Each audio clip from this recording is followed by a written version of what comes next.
ഈ വീഡിയോയിൽ നമ്മൾ ഡിസ്കസ് ചെയ്യാൻ പോകുന്നത് SFD and BMD for simply supported beam. Simply supported beam എന്ന് പറയുമ്പോൾ നമുക്കറിയാം, ഓൾറെഡി നമ്മൾ പഠിച്ചിട്ടുണ്ട് ടൈപ്സ് ഓഫ് ബീമിൽ രണ്ട് സിംപ്ലി സപ്പോർട്ടിംഗ് ആണെങ്കിൽ അതിനെയാണ് സിംപ്ലി സപ്പോർട്ടഡ് ബീം എന്ന് പറയുന്നത്. സിംപ്ലി സപ്പോർട്ടഡ് ബീമിൻ്റെ SFD ആൻഡ് BMD എങ്ങനെ വരയ്ക്കുന്നതെന്നാണ്. അപ്പോൾ ഇതിൽ ഫസ്റ്റ് ഒരു ക്വസ്റ്റ്യൻ തന്നിട്ടുണ്ട്. ഇതിൽ നോക്കുക, ഒരു സിംപ്ലി സപ്പോർട്ടഡ് ബീം AB ആണ്. 2 മീറ്ററിൽ C എന്ന് പറയുന്ന point 3 kN point ലോഡുണ്ട്.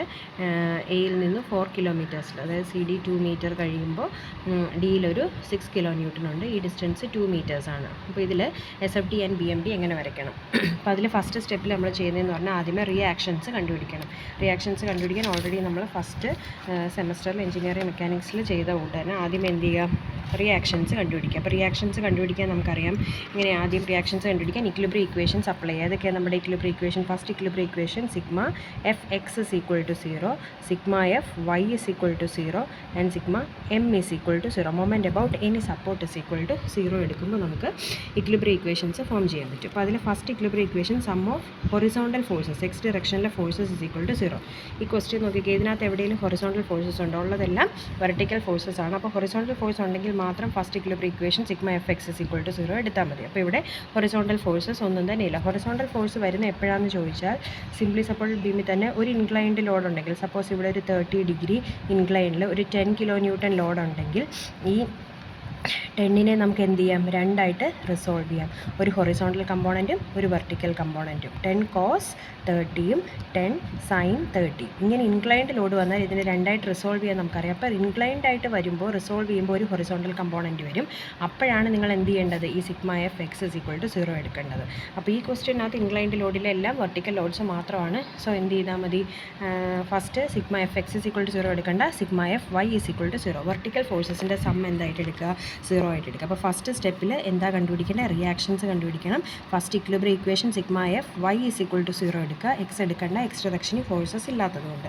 Sigma Fy is equal to 0 എടുക്കുമ്പോൾ എങ്ങനെ വരും, y ഡയറക്ഷനിലെ ഫോഴ്സുകൾ. അപ്പോൾ ഇവിടെ നമ്മൾ നോക്കുന്നതെന്ന് പറഞ്ഞാൽ അപ്വേർഡ് എല്ലാം പോസിറ്റീവ്, ഡൗൺവേർഡ് എല്ലാം നെഗറ്റീവായിട്ട് എടുക്കുന്നു. അപ്വേർഡ് എല്ലാം പോസിറ്റീവ്, ഡൗൺവേർഡ് എല്ലാം നെഗറ്റീവ്. അപ്പോൾ അപ്വേർഡ് പോസിറ്റീവ് എന്ന് പറയുമ്പോൾ ഇവിടെ എന്താണുള്ളത്, എയുടെ അവിടെ റിയാക്ഷൻ RA ഉണ്ട്, ബിയുടെ അവിടെ റിയാക്ഷൻ RB ഉണ്ട്. ഇത് രണ്ടും അപ്വേർഡാണ്. സോ RA RBയുടെ സൈൻ എന്തായിരിക്കും, പ്ലസ് ആയിരിക്കും. പിന്നെ 3 kN 6 kN ഡൗൺവേർഡ് ആണ്. സോ അതിൻ്റെ സൈൻ എന്തായിരിക്കും, നെഗറ്റീവ് ആയിരിക്കും. സോ എയും ബിയിലുമുള്ള റിയാക്ഷൻസ് പോസിറ്റീവും ഡൗൺവേർഡുള്ള 3യും 6ഉം നെഗറ്റീവ്. അപ്പോൾ എങ്ങനെ എഴുതാം, RA RB പോസിറ്റീവ് ആണ്. So RA plus RB. 3യും 6ഉം നെഗറ്റീവാണ്, ഡൗൺവേർഡ് ആയതുകൊണ്ട്. So -3 -6 is equal to 0. RA RB ഇവിടെ നിർത്തി. -3 അപ്പുറത്ത് പോകുമ്പോൾ എന്താവും, +3. -6 അപ്പുറത്ത് പോകുമ്പം +6. സോ 3 + 6 എത്ര വരും, 9 വരും. So RA + RB is equal to 9. അതായിരിക്കും നമ്മുടെ ഫസ്റ്റ് ഇക്വേഷൻ. അപ്പോൾ ഫസ്റ്റ് ഇക്വിലിബ്രിയം ഇക്വേഷൻ കഴിഞ്ഞു, എക്സ് ഇല്ല, വൈ എടുത്തു. ഇനി അടുത്ത് എന്താ, moment about any support is equal to 0. അപ്പോൾ ഇവിടെ ഞാൻ moment about A is equal to 0 ആണ്. എയ്ക്ക് എബൌട്ടായിട്ട് മൊമെൻറ്റ് എടുക്കുകയാണ്. അപ്പോൾ മൊമെൻറ്റ് എടുക്കുന്നത് എങ്ങനെയാണ് നമുക്കറിയാം. മൊമെൻറ്റ് എന്ന് പറഞ്ഞാൽ force into perpendicular distance between the force and the point ഇല്ലേ. നമ്മൾ ഏത് പോയിൻറ്റിന് എബൌട്ടാണോ മൊമെൻറ്റ് എടുക്കുന്നത്, ആ പോയിൻറ്റും ഏത് ഫോഴ്സാണോ ആ ഫോഴ്സും തമ്മിലുള്ള പെർപെൻഡിക്കുലർ ഡിസ്റ്റൻസ്. അപ്പോൾ നമ്മൾ എടുക്കുന്ന പോയിൻറ്റ് ഏതാ, എയ്ക്ക് എബൌട്ടായിട്ടാണ് നമ്മൾ മൊമെൻറ്റ് എടുക്കാൻ പോകുന്നത്. അപ്പോൾ എയ്ക്ക് എബൌട്ടായിട്ട് മൊമെൻറ്റ് എടുക്കുന്നു. ഞാൻ എയിൽ നിന്നും ഇങ്ങോട്ടേക്കുള്ള ഫോഴ്സുകൾ കാരണമുള്ള മൊമെൻറ്റ് നോക്കുക. അപ്പോൾ എങ്ങനെയാണ് വരുന്നത്, എ കഴിഞ്ഞിട്ട് ഫസ്റ്റ് ലോഡ് വരുന്നത് 3 kN ലോഡാണ് വരുന്നത്. സോ 3 kN ലോഡെന്ന് പറയുമ്പോൾ 3 kN കാരണം എയിലുണ്ടാകുന്ന മൊമെൻറ്റ്, 3 kN കാരണം എയിലുണ്ടാകുന്ന മൊമെൻറ്റ്. 3യും എയും തമ്മിലുള്ള ഡിസ്റ്റൻസ് എത്രയാണ്, 2 മീറ്റേഴ്സ്. സോ മൊമെൻറ്റ് എന്ന് പറഞ്ഞാൽ എന്താണ്, ഫോഴ്സ് ഇൻറ്റു ഡിസ്റ്റൻസ് ആണ് മൊമെൻറ്റ് എന്ന് പറയുന്നത്. സോ ഫോഴ്സ് 3 ആണ്, ഡിസ്റ്റൻസ് ബിറ്റ്വീൻ എയും 3യും തമ്മിലുള്ള പെർപെൻഡിക്കുലർ ഡിസ്റ്റൻസ് എത്രയാണ്, 2 മീറ്റേഴ്സ്. സോ മൊമെൻറ്റ് എത്ര വരും, 3 × 2 ആയിരിക്കും മൊമെൻറ്റ് വരുന്നത്. ഇനി അത് നോക്കുക, ക്ലോക്ക് വൈസ് ആണോ ആൻറ്റി ക്ലോക്ക് വൈസ് ആണോ. ക്ലോക്ക് വൈസ് മൊമെൻറ്റ് എന്തായിട്ട് എടുക്കുക, positive. Anti clock vice moment എന്തായിട്ട് എടുക്കുക, നെഗറ്റീവായിട്ട് എടുക്കുക.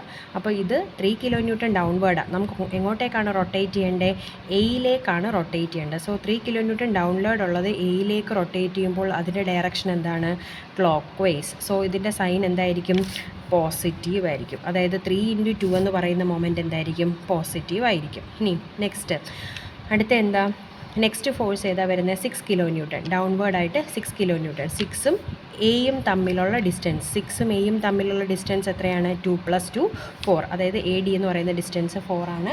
സോ മൊമെൻറ്റ് വരുമ്പം 6 × 4 വരും. 6 × 4 വരും. ഇനി അതിൻ്റെ സൈൻ എന്താണെന്ന് നമുക്ക് നോക്കണം. അതിൻ്റെ സൈൻ എങ്ങനെയാണ്? 6ഉം ഡൗൺവേർഡായിട്ടാണ് ആക്ട് ചെയ്യുന്നത്. ആ 6 ഡൗൺവേർഡായിട്ട് ആക്ട് ചെയ്യുന്ന 6 എയിലേക്ക് റൊട്ടേറ്റ് ചെയ്യുമ്പം അതിൻ്റെയും ഡയറക്ഷൻ എന്താണ്? അതും ക്ലോക്ക് വൈസ് ആണ്. സോ ക്ലോക്ക് വൈസ് പോസിറ്റീവാണ്. സോ +6 × 4. ഇനി നെക്സ്റ്റ് അടുത്ത ഏതാ വരുന്നത്? Be point. ബി പോയിൻറ്റിൽ അപ്വേർഡ് ഒരു റിയാക്ഷൻ RB ആണുള്ളത്. സോ RBയും എയും തമ്മിലുള്ള ഡിസ്റ്റൻസ് എത്രയാണ്? 6. RBയും എയും തമ്മിലുള്ള ഡിസ്റ്റൻസ് 6. എയ്ക്ക് അബൌട്ടായിട്ടാണ് മൊമെൻ്റ് എടുക്കുന്നത്. സോ RB × 6 വരും. RB × 6. അതിൻ്റെ സൈൻ എന്താണെന്ന് നോക്കിക്കേ. ഇത് അപ്വേർഡായിട്ടാണ് ആക്ട് ചെയ്യുന്നത്. ഇത് നമുക്ക് എങ്ങോട്ടേക്ക് റൊട്ടേറ്റ് ചെയ്യണം? എയിലേക്കാണ് റൊട്ടേറ്റ് ചെയ്യുന്നത്. ഇത് ഇങ്ങോട്ടേക്ക് റൊട്ടേറ്റ് ചെയ്യുമ്പോൾ ഏത് ഡയറക്ഷനാണ് വരുന്നത്? ഈ ഡയറക്ഷനിലേക്ക് റൊട്ടേറ്റ് ചെയ്യുമ്പം anticlockwise. Anticlockwise എന്തായിട്ട് എടുക്കുക? -RB × 6 = 0. അപ്പോൾ നമുക്ക് 3 × 2 + 6 × 4 -RB × 6. ഇതിനകത്ത് നമുക്ക് എന്ത് കിട്ടും? ഈ RB × 6 എന്ന് പറയുന്നത് ഇനി ഇവിടെ നിർത്തുക. ഇത് രണ്ടും ഈക്വൽ ടുവിന് അപ്പുറത്ത് കൊണ്ടുപോകുക. അപ്പോൾ എങ്ങനെ വരും? 6RB = 6 + 24 / 6. സോൾവ് ചെയ്യുമ്പോൾ നിങ്ങൾക്ക് RBയുടെ വാല്യൂ കിട്ടും 5 കിലോ ന്യൂട്ടൺ എന്ന്. ആ RBയുടെ വാല്യൂ 5 ആണെന്ന് എന്ത് ചെയ്യുക? RAയിലേക്ക് സബ്സ്റ്റിറ്റ്യൂട്ട് ചെയ്യുക. അപ്പോൾ 6 + 5 = 9 എന്ന് വരും. സോ RA = 9 - 5 = 4 എന്ന് വരും. ഓക്കെ, ഇത് സോൾവ് ചെയ്യുമ്പം എന്താ നിങ്ങൾക്ക് കിട്ടും. ഇതിൻ്റെ സ്റ്റെപ്പ് നിങ്ങൾ കാൽക്കുലേഷൻ ചെയ്ത് നോക്കുക. 6 × 4 therefore RB വരുമ്പോഴത്തേക്കും 6 + 24 / 6. ഇത് സോൾവ് ചെയ്യുമ്പോൾ നിങ്ങൾക്ക് 5 എന്ന് കിട്ടും. 30/6 = 5. സോ അങ്ങനെയാണ് 5 വന്നത്. സോ റിയാക്ഷൻസ് കണ്ടുപിടിച്ചു. ഫസ്റ്റ് സ്റ്റെപ്പിൽ നമ്മൾ റിയാക്ഷൻസ് കാൽക്കുലേറ്റ് ചെയ്തു. ഇനി അടുത്ത സ്റ്റെപ്പിലാണ് നമുക്ക് എന്ത് ചെയ്യേണ്ടത്? രണ്ടാമത്തെ സ്റ്റെപ്പിൽ നമുക്ക് ഷിയർ ഫോഴ്സ് കാൽക്കുലേറ്റ് ചെയ്യണം. ഷിയർ ഫോഴ്സ് കാൽക്കുലേറ്റ് ചെയ്യുന്നത് എങ്ങനെയാണ്? നമുക്കറിയാം, ഷിയർ ഫോഴ്സ് എടുക്കുമ്പോൾ നമ്മൾ to the left or right നോക്കുക. അപ്പം നമ്മൾ ലെഫ്റ്റ് ആണോ റൈറ്റ് ആണോ എന്ന് നോക്കി പ്രോപ്പർ സൈൻ കൺവെൻഷൻ ഫോളോ ചെയ്ത് എടുക്കുക. അപ്പോൾ ഇവിടെ നോക്കിക്കേ, ആദ്യം നമ്മൾ ഷിയർ ഫോഴ്സ് എടുക്കുമ്പോൾ എയിൽ നിന്നും സ്റ്റാർട്ട് ചെയ്യുകയാണ്. അപ്പോൾ എയിൽ നിന്നും സ്റ്റാർട്ട് ചെയ്യുമ്പോൾ എയിൽ എന്താണുള്ളത്? എ ആണ് നമ്മൾ നോക്കുന്നത്. എയിൽ എന്താ ഉള്ളത്? ഒരു അപ്വേർഡ് റിയാക്ഷൻ RA ഉണ്ട്. അപ്പോൾ നമ്മൾ ബീമിൻ്റെ ലെഫ്റ്റ് സൈഡിൽ upward positive, downward negative. Right side ആണെങ്കിൽ അപ്വേർഡ് നെഗറ്റീവ്, ഡൗൺവേർഡ് പോസിറ്റീവായിട്ടായിരിക്കും ഫോളോ ചെയ്യുന്നത്. അതേ കൂട്ട് തന്നെ ലെഫ്റ്റ് സൈഡിലാണെങ്കിൽ clockwise positive, anticlockwise negative, അതേപോലെ തിരിച്ചെടുക്കുക. അപ്പോൾ ഇവിടെ നമ്മൾ ഷിയർ ഫോഴ്സിൻ്റെ കാര്യം പറയുവാണെങ്കിൽ ലെഫ്റ്റിൽ അപ്വേർഡ് പോസിറ്റീവ്, ഡൗൺവേർഡ് നെഗറ്റീവ്. അപ്പോൾ എ നോക്കുമ്പോൾ എയിൽ എന്താ ഉള്ളത്? ഒരു റിയാക്ഷൻ ഉണ്ട്. അപ്പോൾ ഷിയർ ഫോഴ്സ് എടുക്കുമ്പോൾ അറ്റ് ദാറ്റ് പോയിൻറ്റ് എ എന്ന് പറയുന്ന സപ്പോർട്ടിലെ റിയാക്ഷൻ ആയിരിക്കും അവിടുത്തെ ഷിയർ ഫോഴ്സ്. എ എന്ന് പറയുന്ന പോയിൻറ്റിലെ റിയാക്ഷൻ ആയിരിക്കും അവിടുത്തെ ഷിയർ ഫോഴ്സ്. അപ്പോൾ എയിലുള്ള റിയാക്ഷൻ എത്രയാണ്? RAയുടെ വാല്യൂ നമുക്ക് എത്രയാണെന്ന് കിട്ടി? 4 കിലോ ന്യൂട്ടൺ എന്ന് കിട്ടി. സോ റിയാക്ഷൻ അല്ലെങ്കിൽ ഷിയർ ഫോഴ്സ് അറ്റ് എ എന്ന് പറയുന്നത് എത്രയായിരിക്കും? 4 കിലോ ന്യൂട്ടൺ. പിന്നെ ഞാൻ പറഞ്ഞു അപ്വേർഡ് എന്താണ്? Positive. So shear force at A എന്ന് പറയുന്നത് എത്രയായിരിക്കും? Shear force at A = +4 kilo newton. അപ്പം സിംപ്ലി സപ്പോർട്ടഡ് ബീംസിന് റിയാക്ഷൻ എന്താണോ അത് തന്നെയായിരിക്കും. എ ബി എന്ന് പറയുന്ന സിംപ്ലി സപ്പോർട്ടിങ് എൻഡാണ്. അവിടുത്തെ റിയാക്ഷൻസ് തന്നെയായിരിക്കും അവിടുത്തെ ഷിയർ ഫോഴ്സ് എന്ന് പറയുന്നത്. സോ ഇവിടെ എടുക്കുമ്പോൾ എയിലൊരു റിയാക്ഷൻ ഉണ്ട്, അപ്വേർഡ് 4 ആണ്. സോ അത് +4 കിലോ ന്യൂട്ടൺ. ഇനി അടുത്ത സി വരുന്നു. അടുത്ത പോയിൻ്റ് ഏതാണ്? അടുത്ത പോയിൻ്റ് സി എടുക്കുമ്പോൾ A to C നോക്കുക. ഓക്കെ, A to Cയിലുള്ള ഫോഴ്സുകളുടെ സമ്മാണ് സിയിലെ ഷിയർ ഫോഴ്സ് എന്ന് പറഞ്ഞാൽ. A to C ഈ ഒരു പോർഷനിൽ നോക്കിയാൽ മതി. ഓക്കെ, ആ സിയിലുള്ള ഫോഴ്സ് 3 കിലോ ന്യൂട്ടൺ നോക്കണ്ട, A to C നോക്കുക. ആദ്യം എ എടുത്തപ്പോൾ എയിലെ റിയാക്ഷൻ തന്നെയായിരിക്കും. പിന്നെ A to Cയിലുള്ള ഫോഴ്സുകളുടെ സം അറ്റ് ദാറ്റ് പോയിൻ്റ് നോക്കണ്ട, A to C നോക്കുക. അപ്പോൾ A to C നോക്കുമ്പോൾ എന്താ വരുന്നത്? A to Cയിലുള്ള ഫോഴ്സുകൾ A to Cയിൽ നമുക്ക് അറിയാവുന്ന ഫോഴ്സുകൾ ഏതൊക്കെയാണ് നോക്കിക്കേ. A to Cയിലേക്ക് വരുമ്പോൾ എയിലൊരു റിയാക്ഷൻ ഉണ്ട്. എത്രയാണ്? 4 കിലോ ന്യൂട്ടൺ ആണല്ലോ reaction. RA 4 kilo newton. So R എന്ന് പറയുന്നത് അപ്വേർഡാണ്, ആ 4 എന്ന് പറയുന്നത് അപ്വേർഡാണ്. സോ അത് പോസിറ്റീവ്. സോ +4. +4. ഇനി എ തൊട്ട് സിയിലേക്ക് വരുമ്പോൾ എന്താ ഉള്ളത്? ഡൗൺവേർഡ് ഒരു 3 kN ഫോഴ്സ് ഉണ്ട്. ഡൗൺവേർഡിൻ്റെ സൈൻ എന്താണ്? നെഗറ്റീവ്. സോ ഇവിടെ ഒരു അപ്വേർഡ് 4, സിയിൽ വന്നപ്പോൾ ഡൗൺവേർഡ് 3. സോ ഇത് പ്ലസ് ഇത് മൈനസ് ആണ് ഡൗൺവേർഡ് ആയതുകൊണ്ട്. സോ 4 - 3 എങ്ങനെയാണ്? 4 - 3 എത്രയാണ്? +1 kN. ഇനി അടുത്ത ഡി. അറ്റ് ഡി നോക്കുമ്പോൾ ഇതേപോലെ എ ടു ഡി നോക്കുക. എ ടു ഡി നോക്കുമ്പോൾ എന്തൊക്കെ വരും? എയിൽ അപ്വേർഡ് 4 ഉണ്ട്, സോ +4. പിന്നെ സിയിൽ ഡൗൺവേർഡ് 3 ഉണ്ട്, സോ -3. നെക്സ്റ്റ് ഡിയിൽ ഡൗൺവേർഡ് 6 ഉണ്ട്, അതും എത്രയാണ്? -3. സോ 4 - 6. 4 - 3 - 6. ഇവിടെ എത്രയാണ്? ഡൗൺവേർഡ് 6 ആണ്, സോ അതുകൊണ്ട് -6. 4. എയിൽ അപ്വേർഡ് ഒരു +4 ഉണ്ട്, സിയിൽ വന്നപ്പോൾ ഡൗൺവേർഡ് 3 ഉണ്ട്, സോ -3. ഡിയിൽ വന്നപ്പോൾ ഡൗൺവേർഡ് 6 ഉണ്ട്, സോ -6. ആൻസർ എത്ര വരും? -5 kN. ഇനി shear force at B. Shear force at B നോക്കിക്കേ. ഷിയർ ഫോഴ്സ് അറ്റ് ബി നോക്കുമ്പോൾ ഷിയർ ഫോഴ്സ് അറ്റ് ബി എങ്ങനെയാണ് വരുന്നത്? ബിയിൽ ഒരു റിയാക്ഷൻ ഉണ്ട്. ഞാൻ പറഞ്ഞു സപ്പോർട്ട്സിൽ എന്താണോ റിയാക്ഷൻസ് അത് തന്നെയായിരിക്കും ഷിയർ ഫോഴ്സ് ആ പോയിന്റിൽ. സോ ബിയിലെ റിയാക്ഷൻ എത്രയാണ്? അപ്വേർഡ് ഒരു റിയാക്ഷൻ ഉണ്ട്, RB.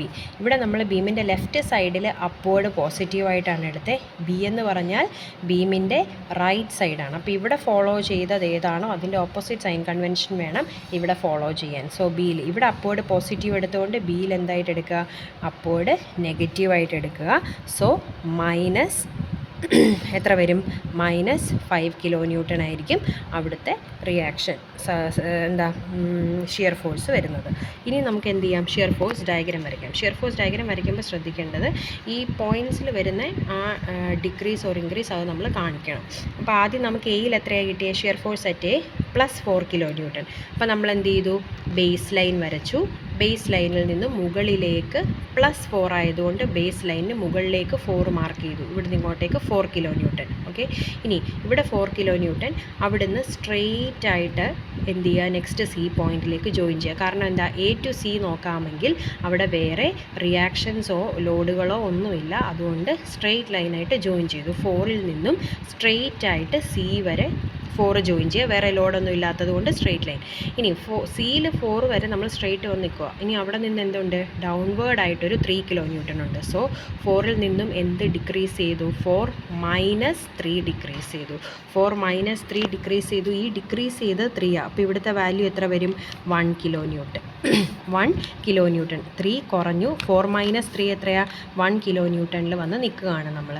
ഇനി ഈ 1 kN സിയിലാണ് നമ്മളിപ്പോൾ നിൽക്കുന്നത്. ഡിക്രീസ് ചെയ്തു. ഇവിടെ തൊട്ട് ഇവിടം വരെ 4 വന്നു, താഴേക്ക് 3 കുറഞ്ഞു.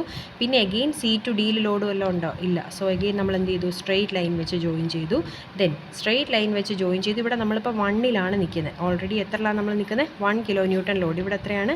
1 kN ലോഡാണ്. സോ 1 kN വന്ന് നിൽക്കുന്നു. ഇവിടെ പക്ഷേ എന്തുണ്ട്? ഡൗൺവേർഡ് ഒരു 6 ഉണ്ട് ഇല്ലേ? അപ്പോൾ ഡൗൺവേർഡ് 6 എന്ന് പറഞ്ഞാൽ 1 - 6. 1 - 6 എന്ന് പറഞ്ഞാൽ എത്രയാണ്? -5. അപ്പോൾ 1ൽ നിന്നും എന്ത് ചെയ്തു? നമ്മൾ 6 കുറച്ചപ്പോൾ എവിടെ വന്ന് നിന്നു? -5ൽ നിന്നു. -5 kN. പിന്നെ -5 kN ബേസ് ലൈന് താഴേക്കാണ് വരുന്നത്, മൈനസ് ആയതുകൊണ്ട്. ദെൻ അഗെയിൻ ഡിയിൽ നിന്നും ബിയിലേക്ക് വേറെ ലോഡ്സ് ഒന്നും ഇല്ലാത്തതുകൊണ്ട് സ്ട്രെയിറ്റ് ലൈൻ ഇവിടെ വന്ന് നമ്മൾ നിൽക്കുകയാണ് -5ൽ. പക്ഷേ ഇവിടെ വന്നപ്പോൾ എന്തുണ്ട്? മുകളിലേക്ക് ഒരു 5 ഉണ്ട്. സോ -5 മുകളിലേക്കായതുകൊണ്ട് +5. സോ -5 + 5 എത്രയാകും? 0. 0യിൽ വന്ന് മീറ്റ് ചെയ്തു. സോ ഷിയർ ഫോഴ്സ് ഡയഗ്രാം വരയ്ക്കുമ്പം ഈ കിട്ടിയേക്കുന്ന വാല്യൂസ് കൂടാതെ നമ്മൾ എന്ത് ചെയ്യണം? ഇതിനകത്ത് ഡിപ്പ് എവിടെയൊക്കെയുണ്ടോ അതെല്ലാം അതേപോലെ കാണിക്കണം. അതാണ് ഷിയർ ഫോഴ്സ് നമ്മൾ കാൽക്കുലേറ്റ് ചെയ്തത്. ഇനി നെക്സ്റ്റ് ഇതിൻ്റെ ബെൻഡിങ് മൊമെൻറ്റ് നമ്മൾ എങ്ങനെ കാൽക്കുലേറ്റ് ചെയ്യും? ബെൻഡിങ് മൊമെൻറ്റ് ആദ്യം നിങ്ങൾ ഓർക്കണ്ടേ, സിംപ്ലി സപ്പോർട്ടിങ് എൻസിൽ ബെൻഡിങ് മൊമെൻറ്റ് എപ്പോഴും 0 ആയിരിക്കും. അതായത് എയിലും ബിയിലും സിംപ്ലി സപ്പോർട്ടഡ് ബീമിൽ സിംപ്ലി സപ്പോർട്ടിങ് എൻസിൽ ബെൻഡിങ് മൊമെൻറ്റ് എപ്പോഴും 0 ആയിരിക്കും. അപ്പോൾ ഫസ്റ്റ് നമുക്ക് ബെൻഡിങ് മൊമെൻറ്റ് മൂന്നാമത്തെ സ്റ്റെപ്പാണ് ബെൻഡിങ് മൊമെൻറ്റ്. മൂന്നാമത്തെ സ്റ്റെപ്പിൽ ബെൻഡിങ് മൊമെൻറ്റ് നമുക്ക് എങ്ങനെ എഴുതാം? Bending moment at A and bending moment at B at =0. Simply supporting എൻസിൽ ബെൻഡിങ് മൊമെൻറ്റ് 0 ആണ്. അത് നമ്മൾ എഴുതി. ഇനി ഇടയ്ക്ക് 2 പോയിൻ്റ് ഉള്ളിടത്ത് സിയും ഡിയും. സിക്ക് അബൌട്ടായിട്ട് സിയുടെ ബെൻഡിങ് മൊമെൻറ്റ് എടുക്കണം. അപ്പോൾ സിയിൽ ബെൻഡിങ് മൊമെൻറ്റ് എടുക്കുമ്പോൾ നമ്മൾ നോക്കണം, സി പോയിൻ്റ് എടുത്തപ്പോൾ നമ്മൾ ഷിയർ ഫോഴ്സ് എടുത്തപ്പോഴും ഏതെടുത്തേ? എ ടു സി പോർഷൻ എടുത്തു. അതേപോലെ ബെൻഡിങ് മൊമെൻറ്റ് അറ്റ് സി എടുക്കുമ്പോഴും എ ടു സിയിൽ ഈ ഒരു പോർഷനിലുള്ള മൊമെൻറ്റ് നോക്കുക. അപ്പോൾ ഞാൻ എ ടു സി മാത്രം ഇങ്ങോട്ടേക്കൊന്ന് വരയ്ക്കുകയാണെങ്കിൽ ഇവിടെ റിയാക്ഷൻ 4 കിലോ ന്യൂട്ടൺ, ഇത് സി എന്ന് പറയുന്ന പോയിൻറ്റ്, ഇവിടെ 3 കിലോ ന്യൂട്ടൺ, ഇവിടെ 2 മീറ്റേഴ്സ്. നമുക്ക് സിക്ക് എബൌട്ടായിട്ടുള്ള മൊമെൻ്റാണ് നമുക്ക് വേണ്ടത്. സിയിലെ മൊമെൻറ്റ് നമുക്ക് വേണം. അപ്പോൾ എങ്ങനെ കണ്ടുപിടിക്കാൻ പറ്റും? മൊമെൻ്റ് എന്ന് പറഞ്ഞാൽ നമുക്കറിയാം ഫോഴ്സ് ഇൻറ്റു ഡിസ്റ്റൻസ് ആണ്. മൊമെൻ്റ് എന്ന് പറഞ്ഞാൽ force into distance. Clock vice ആണെങ്കിൽ പോസിറ്റീവ്, ആൻറ്റി ക്ലോക്ക് വൈസ് ആണെങ്കിൽ നെഗറ്റീവ് എടുക്കുക അല്ലേ. അപ്പോൾ നോക്കിക്കേ എങ്ങനെ വരും മൊമെൻ്റ് എടുക്കുമ്പം സിക്ക് എബൌട്ടായിട്ടാണ് മൊമെൻ്റ് എടുക്കേണ്ടത്. സോ ഫോഴ്സ് ഏതാ ഉള്ളത്? 4 കിലോ ന്യൂട്ടൺ. 4 ഇൻറ്റു 4ഉം 3ഉം അല്ലെങ്കിൽ സി എന്ന് പറയുന്ന പോയിൻറ്റും തമ്മിലുള്ള ഡിസ്റ്റൻസ് എത്രയാണ്? 2 മീറ്റേഴ്സ്. സോ എത്ര വരും? 4 ഇൻറ്റു 2 വരും. ഇനിയും അതിൻ്റെ സൈൻ എങ്ങനെയാണെന്ന് നോക്കിക്കുക. ഇത് അപ്വേർഡ് ഇരിക്കുന്ന ഫോഴ്സ് സിയിലേക്ക് റൊട്ടേറ്റ് ചെയ്യുമ്പോൾ ഇത് ഏത് ഡയറക്ഷനാണ് കറങ്ങുന്നത്? ക്ലോക്ക് വൈസ് ആണെങ്കിൽ പോസിറ്റീവ്. ക്ലോക്ക് വൈസ് ആണെങ്കിൽ എന്താണ് ഡയറക്ഷൻ വരുന്നത്? ലെഫ്റ്റിൽ ക്ലോക്ക് വൈസ് പോസിറ്റീവ് ആണെങ്കിൽ റൈറ്റിൽ ക്ലോക്ക് വൈസ് നെഗറ്റീവ് എടുക്കുക. അപ്പോൾ സോ ഇവിടെ നമ്മൾ പോസിറ്റീവ് എടുത്തു. സോ 4 ഇൻറ്റു 3ഉം 4ഉം തമ്മിലുള്ള ഡിസ്റ്റൻസ് അല്ലെങ്കിൽ എ പോയിൻറ്റും സിയും തമ്മിലുള്ള ഡിസ്റ്റൻസ് എത്രയാണ്? 2 metres. So 4 into 2 8 kilo newton metre. ഇനി അടുത്തത് അതേപോലെ നെക്സ്റ്റ് നോക്കുവാണെങ്കിൽ ഏത് പോയിൻ്റാണ്? നെക്സ്റ്റ് ഡി പോയിൻ്റ് എടുക്കുമ്പോൾ എങ്ങനെ വരും? ഇതേപോലെ എ ടു ഡി പോർഷൻ എടുക്കാം നമുക്ക്. എ ടു ഡി പോർഷൻ എടുക്കുമ്പോൾ എങ്ങനെ വരും? ഇതേപോലെ എ ടു ഡി പോർഷൻ വരയ്ക്കുവാണെങ്കിൽ എ ടു ഡിയിൽ നോക്കുമ്പോൾ ആദ്യത്തെ ഫോഴ്സ് എയിലൊരു റിയാക്ഷൻ ഉണ്ട്. എത്രയാണ്? 4 കിലോ ന്യൂട്ടൺ. നമുക്ക് വേണ്ടത് ഏത് പോയിൻ്റാണ്? ഡി. 4ഉം ഡിയും തമ്മിലുള്ള ഡിസ്റ്റൻസ് എത്രയാണ്? 4. സോ 4 ഇൻറ്റു 4 വരും ഇല്ലേ? 4 ഇൻറ്റു ഇവിടം വരെയുള്ള ഡിസ്റ്റൻസ് എത്രയാണ്? 4 ഇൻറ്റു 4 ഇതിൻ്റെ ഡയറക്ഷൻ എന്താ? ഇത് ഇങ്ങോട്ടേക്ക് റൊട്ടേറ്റ് ചെയ്യുമ്പോൾ ക്ലോക്ക് വൈസ് ഡയറക്ഷൻ ആയതുകൊണ്ട് പോസിറ്റീവ്. സോ ഇവിടെ ഫസ്റ്റ് 4 ഇൻറ്റു 4 വരും. തീർന്നോ? ഇല്ല. ഇവിടെ എന്തുണ്ട്? എ ടു ഡി ആണ് നമുക്ക് നോക്കണ്ടേ. 3 എന്ന് പറയുന്ന ഒരു ഫോഴ്സ് കൂടെ ഉണ്ട്. 3 കാരണമുള്ള മൊമെൻറ്റ് എങ്ങനെ വരുമെന്ന് നോക്കിക്കേ. 3 കാരണം എവിടെ ഉണ്ടാവുന്ന മൊമെൻറ്റാണ്? ഡിയിലുണ്ടാവുന്ന മൊമെൻറ്റ്. സോ 3 ഇൻറ്റു 3യും ഡിയും തമ്മിലുള്ള ഡിസ്റ്റൻസ് എത്രയാണ്? 2 മീറ്റേഴ്സ്. സോ 3 ഇൻറ്റു 2 വരും. ഇനി അതിൻ്റെ ഡയറക്ഷൻ നോക്കുക. പക്ഷേ ഈ ഫോഴ്സ് എങ്ങോട്ടേക്കാണ്? ഡൗൺവേർഡുള്ള ഫോഴ്സ് ഇങ്ങോട്ട് റൊട്ടേറ്റ് ചെയ്യുമ്പോൾ അതിൻ്റെ ഡയറക്ഷൻ എന്താണ്? ആൻറ്റി ക്ലോക്ക് വൈസ് ആയതുകൊണ്ട് അതിൻ്റെ സൈൻ എന്തായിരിക്കും? -3 ഇൻറ്റു 2. സോ 4 ഇൻറ്റു 4 പ്ലസ് ആയിരിക്കും. ഇത് ക്ലോക്ക് വൈസ് ആയതുകൊണ്ട് അടുത്തത് 3 ഇൻറ്റു 2. 3 എന്ന് പറയുന്നത് ഡിയിലേക്ക് റൊട്ടേറ്റ് ചെയ്യുമ്പം ആൻറ്റി ക്ലോക്ക് വൈസ് ആണ്. സോ -3 ഇൻറ്റു 2 ഇത് തമ്മിൽ സോൾവ് ചെയ്യുമ്പം 4 ഇൻറ്റു 4 16 - 6 എത്ര വരും? 10 കിലോ ന്യൂട്ടൺ മീറ്റർ. അതായിരിക്കും ഡിയിലെ മൊമെൻ്റ് എന്ന് പറയുന്നത്. ഇനി ബെൻഡിങ് മൊമെൻ്റ് ഡയഗ്രാം വരയ്ക്കുവാണെങ്കിലോ നമുക്കറിയാം ഈസിയാണ്. സിംപ്ലി സപ്പോർട്ടിങ് എൻസിൽ ബെൻഡിങ് മൊമെൻ്റ് 0 ആയിരിക്കും. അപ്പോൾ ഇവിടെ നമ്മൾ 0 വരച്ചു, ഇവിടെ നമ്മൾ 0 വരച്ചു. ഇതാണ് നമ്മുടെ ബേസ് ലൈനിൽ രണ്ട് എൻഡിലും 0 വരച്ചു. ഇനി സിയിൽ കിട്ടിയത് 8, ഡിയിൽ കിട്ടിയത് 10. സോ എന്ത് ചെയ്തു? നമ്മൾ സി പോയിൻറ്റിൽ ഇവിടെ ഒരു 8 കിലോ ന്യൂട്ടൺ മീറ്റർ മാർക്ക് ചെയ്തു. ഡിയിൽ നമുക്ക് കിട്ടിയത് 10 കിലോ ന്യൂട്ടൺ. സോ നമ്മൾ 10 മാർക്ക് ചെയ്തു. ഇനി എന്ത് ചെയ്യുക? ഇവിടെ എല്ലാം സ്ട്രെയിറ്റ് ലോഡ്സ് മാത്രമേ ഉള്ളൂ. സ്ട്രെയിറ്റ് ലോഡ്സ് ആണെങ്കിൽ സ്ട്രെയിറ്റ് ലൈൻസ് വെച്ചിട്ട് ജോയിൻ ചെയ്താൽ മതി. പരാബോള ആണെങ്കിൽ എപ്പോഴാണ് വരുന്നത്? യു ഡി എൽ ആകുമ്പോൾ പരാബോള മാർക്ക് ചെയ്താൽ മതി. ഇവിടെ യു ഡി എൽ ഇല്ല. അപ്പോൾ നമ്മൾ 0യിൽ നിന്നും 8ലേക്ക് ജോയിൻ ചെയ്തു, 8ൽ നിന്നും 10ലേക്ക് ജോയിൻ ചെയ്തു, 10ൽ നിന്നും 0യിലേക്ക് ജോയിൻ ചെയ്തു. ഇതിനകത്ത് എന്താണ്? എല്ലാം ബേസ് ലൈനിൽ മുകളിലോട്ടായതുകൊണ്ട് പോസിറ്റീവ്. ഇവിടെ ബേസ് ലൈന് മുകളിലുള്ളത് ഈ ഫസ്റ്റ് ഹാഫ് പോസിറ്റീവ്, ഇവിടെ എന്താണ്? ബേസ് ലൈന് താഴെയുള്ളത് നെഗറ്റീവ്. ഇങ്ങനെയാണ് shear force and bending moment diagram വരയ്ക്കുന്നത്.